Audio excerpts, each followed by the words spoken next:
Nous ne cesserons de vous le dire, le bon choix est celui que vous faites de nous suivre pour vous informer. Bienvenue à ce journal. Au sommaire, nomination ce mardi 15 février de 3 nouveaux ambassadeurs plénipotentiaires par les chefs de l'État. Vous suivrez dans ce journal les petits portraits de chacun de 3 promus. Autre mesure prise par le chef de l'État dont on parle, la levée du couvre-feu décrété depuis lundi 14 février. Au sein de l'opinion, on en parle, beaucoup s'en réjouissent, avis des uns et des autres à suivre. 15 février 82, 15 février 2022, les 40 ans de l'UDPS, ça se fête. Cadres, membres et militants étaient ce mardi 15 dans la cathédrale Notre-Dame pour la circonstance. Voilà tout pour le titre. Je viens vous présenter 4 ordonnances que le chef de l'État a signées. La République démocratique du Congo, dans le cadre du renforcement de sa diplomatie voulue agissante, vient de se doter de 3 nouveaux ambassadeurs plénipotentiaires. C'est le porte-parole du président de la République qui en a fait l'annonce à la télévision d'État ce mardi. Je vous fais l'économie des visas. Ainsi, au terme de cette ordonnance, le président de la République nomme M. Fidel Moulaja Binene, ambassadeur extraordinaire et plénipotentiaire de la République démocratique du Congo auprès de la République d'Afrique du Sud. Ainsi, Fidel Moulaja est nommé ambassadeur de la RDC en République sud-africaine. John Nyakeru, c'est fonctionnaire au ministère des Affaires étrangères, chef du protocole d'État sous le président Kabila et Tshisekedi, représentera désormais la RDC au pays d'Ouro Kenyatta, le Kenya donc. Autre nomination, c'est celle du professeur Ivan Vangungimbi, docteur en anthropologie et sociologie politique comparée. Cette ancienne Sorbonne, diplomate de carrière, devra représenter les pays au sein de la Fédération de Russie. Par ailleurs, le président de la République Félix Antoine Tshisekedi vient d'élever aux fonctions de secrétaire général auprès du président de la République, M. Jean-Jacques Luboya, un agent de carrière des services publics de l'État.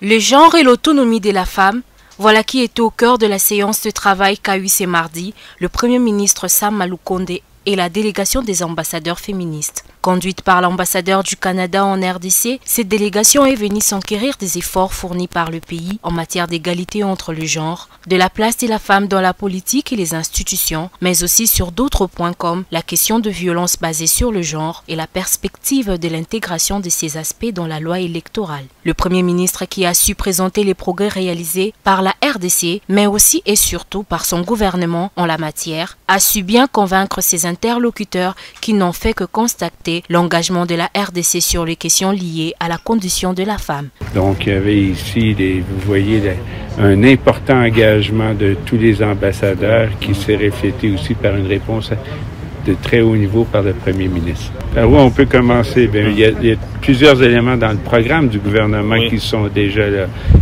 qui abordent directement ces questions-là. Je pense que les prochaines étapes qu'on devrait voir de manière le plus significative vont porter dans les questions sur la loi électorale, où là, ça va déterminer aussi le nombre de places dans la politique. Autre question évoquée lors de ces échanges, l'indemnisation de femmes victimes de violences sexuelles dans les conflits armés. Référence faite au fonds que l'Ouganda doit verser à la RDC dans le cadre du verdict rendu récemment par la Cour internationale de justice. Responsable des médias face au Premier ministre autour d'un échange. Cela n'arrive pas tous les jours, d'où l'intérêt même de la rencontre de ce lundi entre le Premier ministre Sama Lukonde et les patrons de presse et les professionnels des médias. Le numéro 1 des Warriors a félicité les professionnels des médias pour le travail abattu en dépit de certaines difficultés telles que la pandémie des Covid. Exhortation leur a été faite de jouer pleinement leur rôle de 4e pouvoir dans un contexte où l'info et l'infox se côtoient. Le Premier ministre a profité de cette tribune pour dresser un bilan de l'évolution des axes prioritaires de l'action du gouvernement de la République. Bienvenue à cette rencontre qui, comme le président national de l'UNPC l'a dit, est une première et comme il l'a souhaité, je pense que ce ne sera pas la dernière.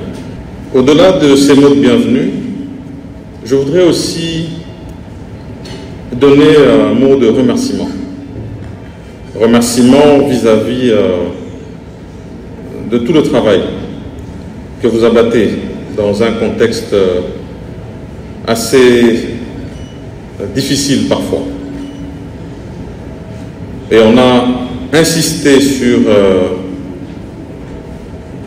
les résolutions qui ont été données dans le cadre des États généraux de la presse.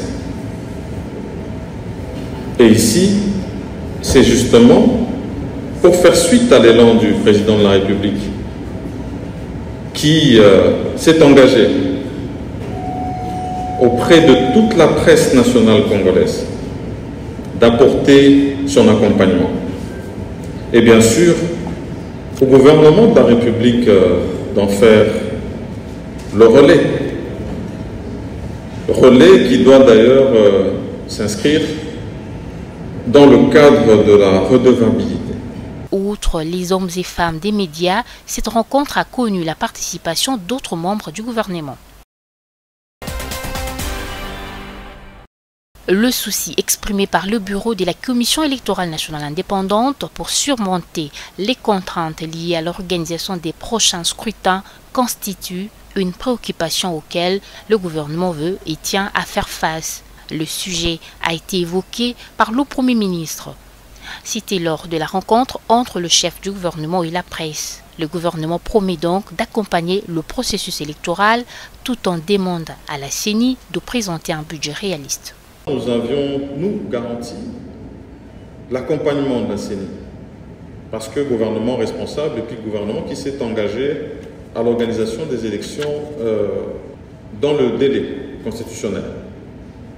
Et donc nous avons mis de côté, effectivement, pour l'année passée, ça avait été annoncé lorsque je présentais le programme du gouvernement, 100 millions pour l'année 2021, et puis d'autres crédits qui sont placés pour l'année 2022.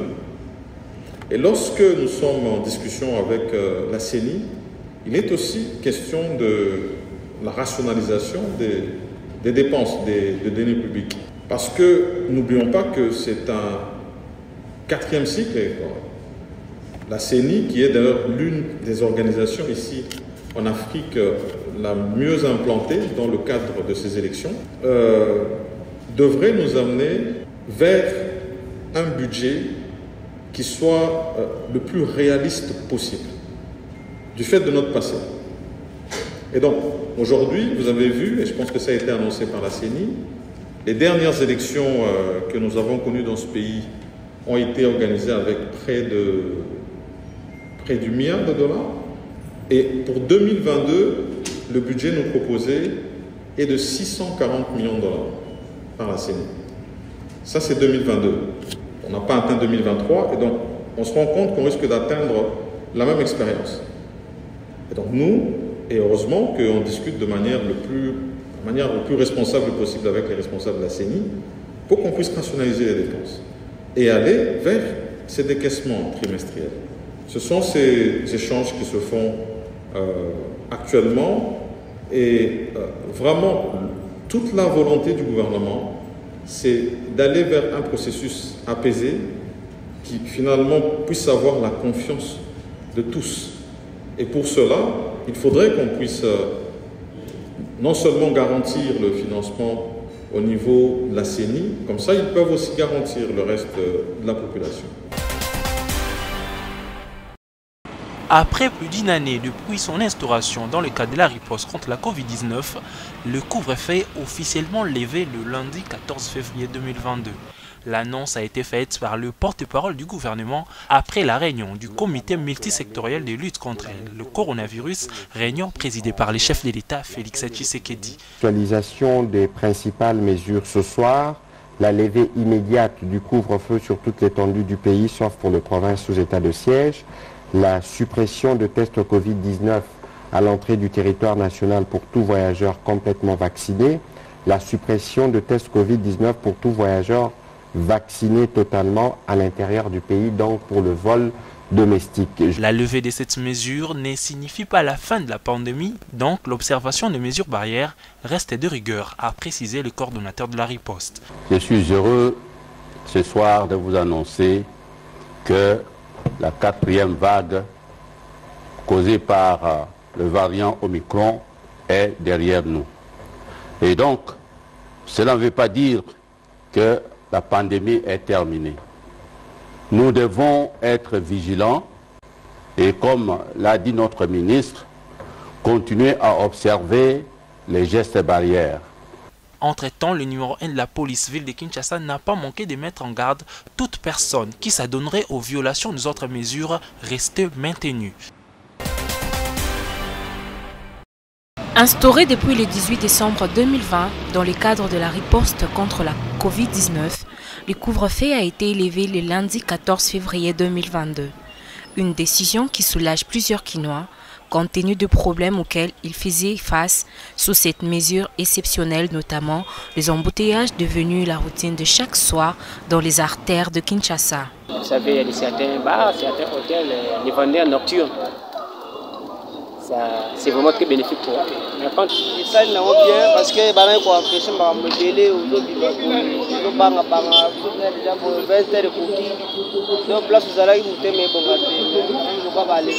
mais sinon, nous sommes au moins soulagés parce que, vu les conséquences qui égorgent la dite décision, la population est tellement soulagée. Aujourd'hui, Kinshasa a tellement un problème principal qui est tellement frappé par rapport à l'embouteillage. D'autres par contre, bien que satisfaits, craignent la reprise en force du banditisme urbain et des kidnappings. Moi personnellement, je sais qu'ils souhaiteraient que ce coup de feu, ce couvre-feu s'il vous plaît, puisse continuer. Au regard de la dépravation de la morale populaire, hein, de la criminalité et de l'insécurité. Il faut noter que la levée du couvre-feu ne concerne que 24 provinces du pays, à l'exception du Nord Kivu et de l'Ituri, sous état de siège. «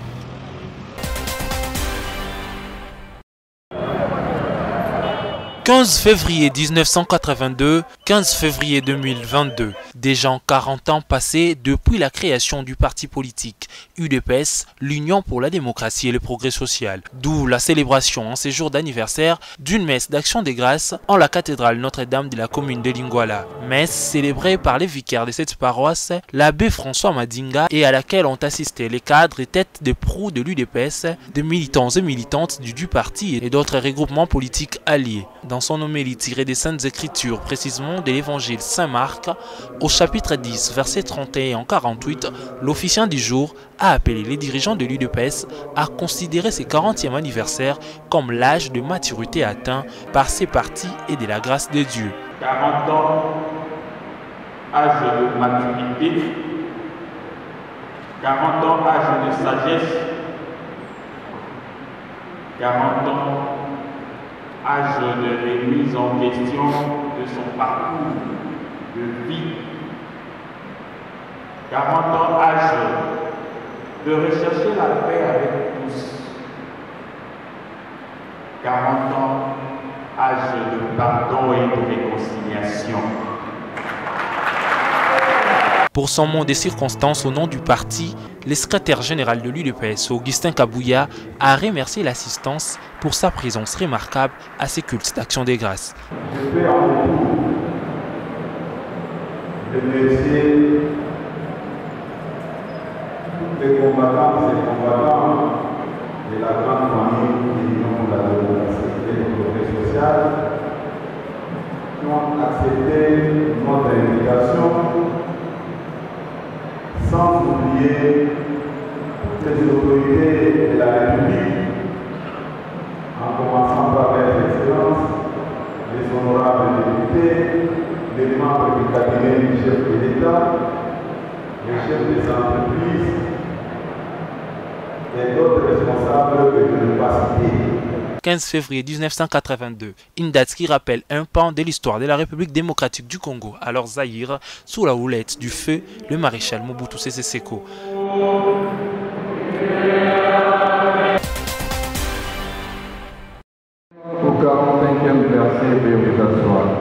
Lors de la célébration du 40e anniversaire de l'UDPS, quelques membres du parti ont remercié les chefs de l'État pour avoir concrétisé la vision du peuple d'abord, notamment avec des différentes actions entreprises à travers la RDC.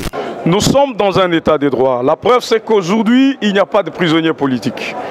Dans un état des droits, c'est la liberté, le droit qui est à la tête de tout. Aujourd'hui, même si vous êtes ministre, vous êtes mandataire, vous êtes directeur de cabinet du président, vous n'échappez pas à la justice. On a attendu 50 ans pour voir ces genres de procès. Et quand vous le voyez, ce n'est pas de plaisantin. C'est des actions qui se font effectivement. Aujourd'hui, un voleur de la République, un détourneur, avant de le faire, il réfléchit 2 fois. Parce que le contrôle, il est a priori mené par l'IGF. Et même en aval, même après, il y a un contrôle qui suit. Et ce contrôle-là fait que beaucoup de gens sont sanctionnés. Et donc, c'est ça l'état des droits. Dans un état dans lequel il n'y a pas l'inégalité entre les citoyens, où tout le monde est traité de la même manière. Héritiers des fondateurs de l'UDPS, nous le sommes tous. Et ce jour, nous rendons gloire à Dieu, nous rendons louange à Dieu pour qu'il nous ait fait arriver à ce stade, signe que notre lutte est noble et elle arrivera au bout. Conscient que beaucoup reste à accomplir, l'appel a été lancé à la patience. Le pardon. Mais moi je crois que Banguna Oyo bakanisa ki UDPS et Kokabwana bazali kotika na soni. Pourquoi? Parce que ezali parti Oyo vraiment Nzambe apesa biso. Donc Bokabwani penza ezali na inote. Eza mo ba problème a mikem kendenge ya kananda kwa bato. Na 40 ans tozali na makambo ebele ya ko réaliser. Toza même ne bandeli na biso na kati ya pouvoir. Tout ce que nous retenons dans ces 40e anniversaire, c'est ce que les prêtres viennent de dire aux fils et aux filles du parti, au monde entier, qu'aujourd'hui nous célébrons 40 ans. J'espère que dans 50 ans, ce pays sera fier d'avoir connu un parti qui existe et qui continue à exister, qui existera, parce que ce parti aujourd'hui, ce n'est plus le parti, mais c'est un esprit. Plusieurs personnalités du parti ont pris part à cette célébration à la paroisse Notre-Dame du Congo, dans la commune de Lingwala.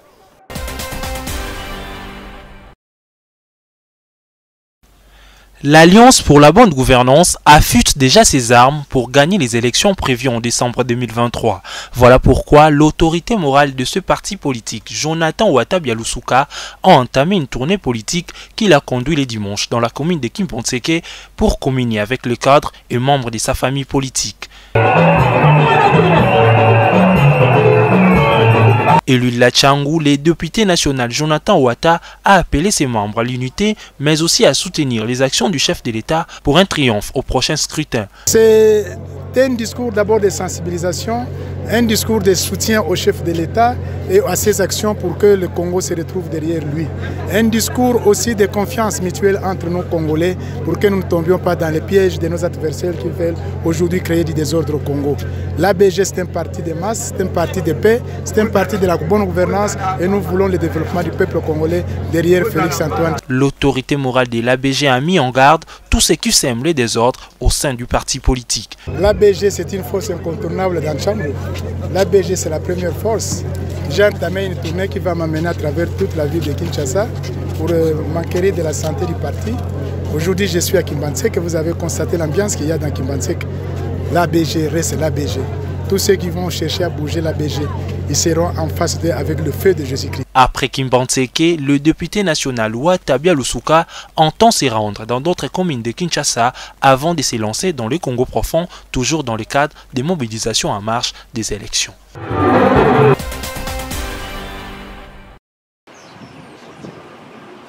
La fondation Pandi du docteur Denis Mukwege a procédé le lundi 14 février 2022 à la signature de la convention de partenariat qui la lie désormais avec l'Agence française de développement et la Croix-Rouge française. Estimé à 8 millions d'euros, cet appui financier consiste à apporter du soutien à la fondation en achat des équipements sanitaires, mais également pour la réhabilitation des infrastructures de l'hôpital de Pandi.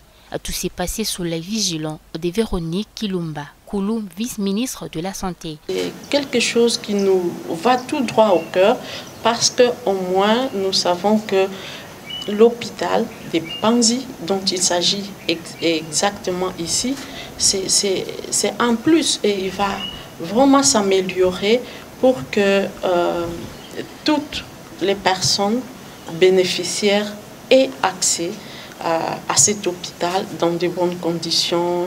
Pour l'ambassadeur français Bruno Aubert, cette signature ne vient que concrétiser un engagement pris par le président français lui-même. D'abord, il s'inscrit dans la feuille de route franco-congolaise qui avait été décidée conjointement par nos deux chefs d'État, par le président Macron et le président Tshisekedi à Paris en 2019, et assorti d'un engagement très fort du président Macron, qu'il avait exprimé auprès du docteur Mukwege également, de soutenir ses activités à Panzi, donc à l'hôpital général de référence, et tout ça, et au bénéfice des populations, notamment bien évidemment des femmes qui ont subi les violences que vous savez. Et donc il s'agit d'une convention de financement de montant de 8 millions d'euros qui vise à la fois l'hôpital et la fondation Panzi. Il faut noter que cette convention se place dans l'optique de l'amélioration du système sanitaire des populations locales. Depuis 2015, à l'initiative du Bureau international et de la Ligue internationale de l'épilepsie, le deuxième lundi du mois de février est réservé à la célébration de la Journée internationale de l'épilepsie. 2022, cette journée est célébrée sous le thème « Épilepsie, parlons-en et brisons les silences ». Autrement dit, on devra parler davantage sur cette maladie pour qu'on en sache davantage. L'épilepsie, c'est une maladie neurologique chronique qui est caractérisée par une répétition spontanée des crises provoquées par l'hyperactivité d'un groupe de neurones dans les cerveaux. Des facteurs ou des circonstances qui pourront être amener à ce que la personne peut faire une épilepsie. Il y a entre autres par exemple les traumatismes crâniens. Il y a aussi parfois la méningite aussi. Si vous faites une méningite, une infection bactérienne, ça peut arriver à ce que nous puissions aussi développer aussi des crises épileptiques. Il y a aussi l'AVC qui parfois aussi provoque aussi à la longue aussi une épilepsie. À la manière de tant de maladies dont l'homme peut souffrir, l'épilepsie est susceptible d'être guérie. C'est là si la prise en charge s'est faite de manière adéquate, nous dit le docteur Kilunga Eric, médecin au centre médical d'urgence. Si vous prenez par exemple les traitements, vous suivez bien le traitement, en tout cas il y a un bon moment, vous ne voulez plus refaire soit faire les crises. Mais c'est une maladie qui pourra commencer à répétition, qui pourra se faire d'une manière répétitive et ces crises-là. Mais quand vous prenez le traitement, à un moment donné, quand on vous prend en charge, et ça s'arrête aussi. Au regard de certaines statistiques de l'Organisation mondiale de la santé, l'épilepsie est la deuxième maladie neurologique chronique la plus fréquente après la migraine. Elle touche près de 50 millions de personnes dans le monde et concerne toutes les tranches d'âge. Mais souvent, cette maladie très méconnue est gardée comme un tabou.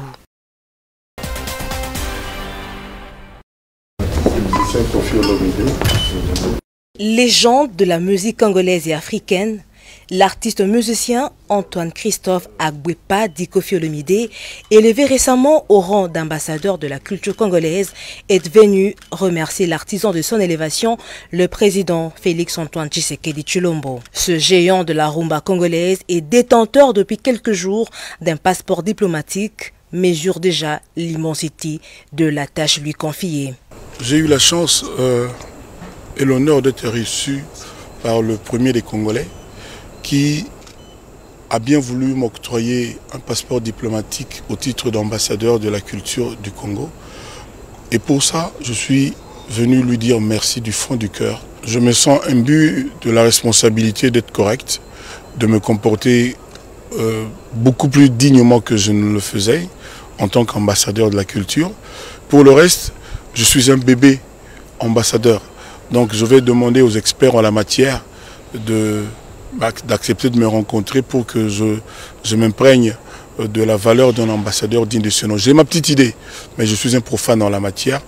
Et pour cesser de l'être, je me ferai violence pour rencontrer les experts et pouvoir bien exercer ce rôle d'ambassadeur de la culture de notre pays. Comme ses jeunes frères Gims et Dadju, Koffi Olomide sera désormais au front dans la promotion de la culture congolaise et particulièrement de la rumba congolaise fraîchement inscrite au patrimoine immatériel de l'humanité. Quand on m'a décerné le titre d'ambassadeur de la culture, j'ai dit que je partage cet honneur avec les grands comme Taboulaye, Papa Wemba, Emenea, Madilou, Pepe Kale, Papa Lutumba Simao.